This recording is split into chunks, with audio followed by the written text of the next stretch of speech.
अस्सलाम वालेकुम। तो अभी हमें बड़े इंपॉर्टेंट टॉपिक के ऊपर जाना है जो कि बोर्ड के पेपर में लॉन्ग में भी आया हुआ था। Very very important. मैंने इसके ऊपर मेरे भाई लिख दी है, motion of pendulum. Motion of simple pendulum. सबसे पहले तो ये चीज क्लियर करनी है कि भाई व्हाट इज सिंपल पेंडुलम।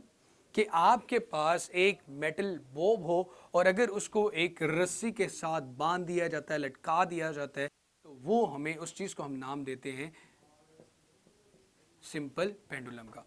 अब इसकी मोशन को, जैसे कि झूला टू एंड फ्रो मूव कर रहा होता है अबाउट इट्स मीन पोजीशन, तो इसको भी हमने परफॉर्म करना है, ये प्रूव करना है कि ये भी क्या परफॉर्म करता है, सिंपल हार्मोनिक मोशन। तो मेरे भाई ये इसकी मीन पोजीशन है, ओ कहते हैं जिसे हम। यहां पे इसका डिस्प्लेसमेंट भी जीरो है, फोर्स भी जीरो है, एक्सेलरेशन भी जीरो है। हम क्या करते हैं, इसको डिस्प्लेस करके किसी इस पोजीशन पे ले जाते हैं, ए पे।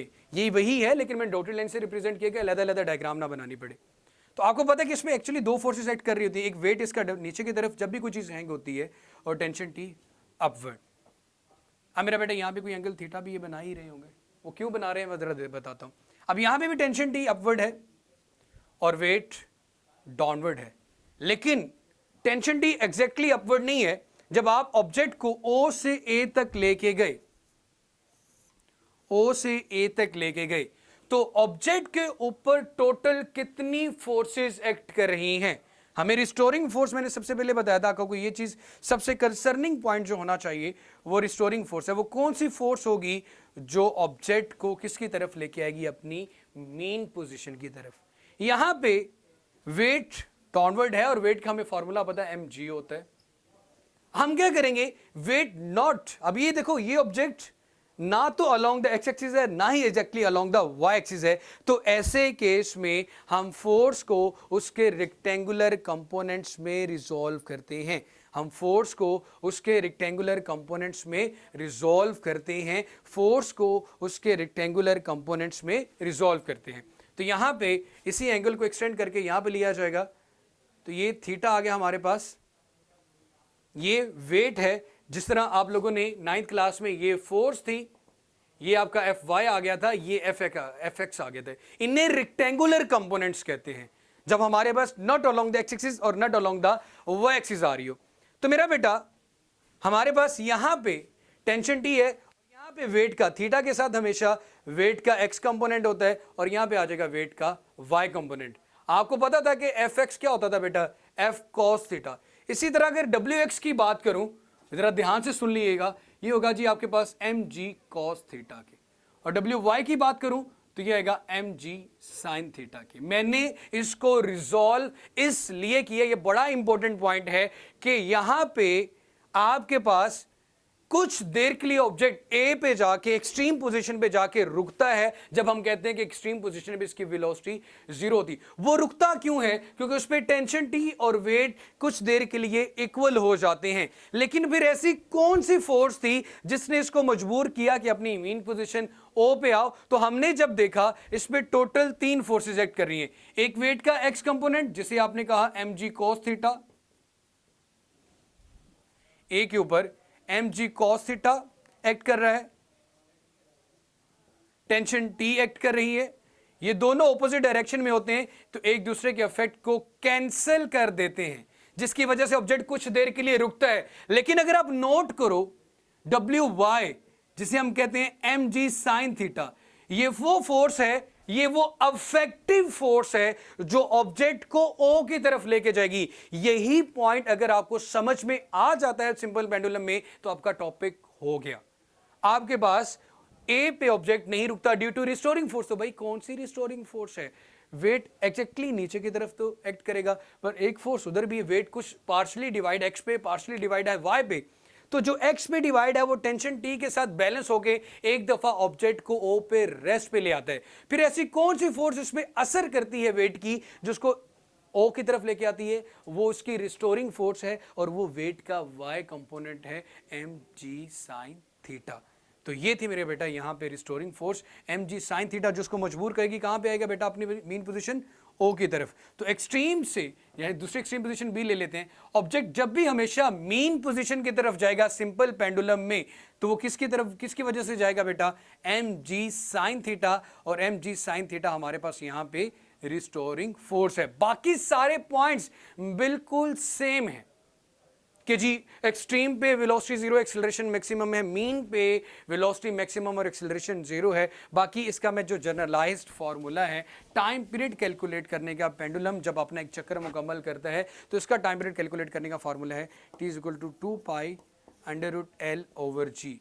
एल आपके पास बेटा length of the pendulum, length of the pendulum, और G gravitation acceleration due to gravity pi, तो आपके पास कांस्टेंट होता है 3.1428। अगेन इसकी डेफिनेशन की बात करूं, सिंपल हार्मोनिक मोशन अकर्स तब होता है when net force is directly proportional to the displacement which is always directed towards the mean position. अब मैं इसके इंपॉर्टेंट फीचर्स ही इसके साथ ही बता देता हूं। इंपॉर्टेंट फीचर्स हम लोगों ने तीनों में जो चीज कॉमन पड़ी वो क्या थी कि जब वेलोसिटी की मैक्सिमम की बात की, हमने कहा जो वेलोसिटी मैक्सिमम है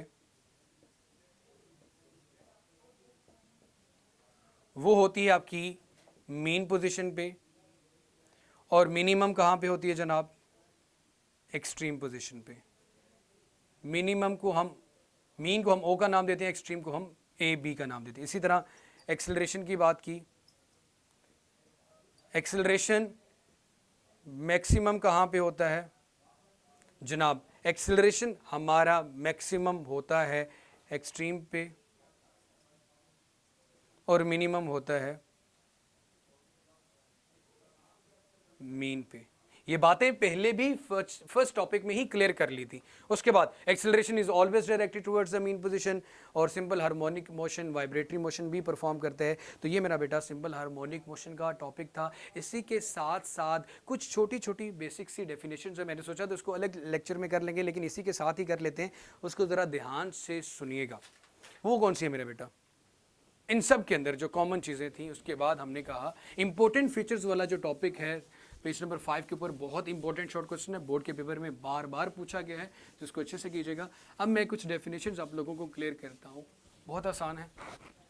पेज नंबर है जनाब आपके पास 6। सबसे पहले वाइब्रेशन। जब भी कोई सिस्टम अपना एक चक्कर मुकम्मल करता है तो उसको कहते हैं कि उसने एक वाइब्रेशन कंप्लीट कर ली। One complete round trip of a vibrating body about its mean position. One complete round trip of a vibrating body, one complete round trip of a vibrating body about its mean position। तो इसको हम क्या नाम देते हैं बेटा, vibration का, जैसे कि साइकिल भी कहते हैं, ऑसिलेशन भी कहते हैं। अब मेरा बेटा टाइम पीरियड, इस वाइब्रेशन को, जैसे कि सिंपल पेंडुलम में अगर मैं बात करूं, ऑब्जेक्ट ओ से ए से ओ से बी, और दोबारा फिर ओ पे जब जाता है तो अपना एक चक्कर मुकम्मल करता है। जैसे कि एक ऑब्जेक्ट ने यहाँ से स्टार्ट किया और दोबारा फिर चक्कर ए तक ही वापस आ गया, इसको वन कंप्लीट राउंड ट्रिप कहते हैं। अब इसको कंप्लीट करने में, एक साइकिल कंप्लीट करने में आपको जितना टाइम लगता है उसको टाइम पीरियड कहते हैं। Time taken by a vibrating body to complete one vibration, time taken by a vibrating body to complete one vibration, to complete one vibration। तो इसको हम मेरा बेटा नाम देते हैं टाइम पीरियड का।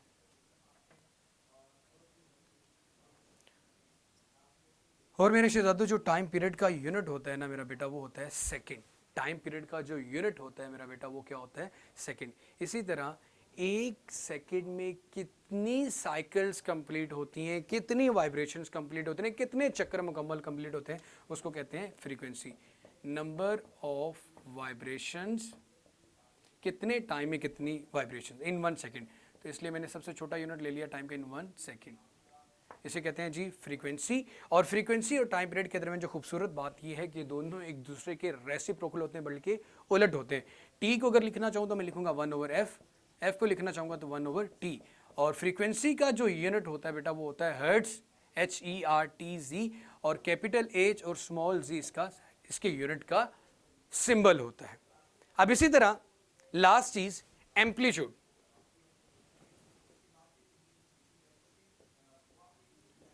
एम्पलीट्यूड क्या चीज है?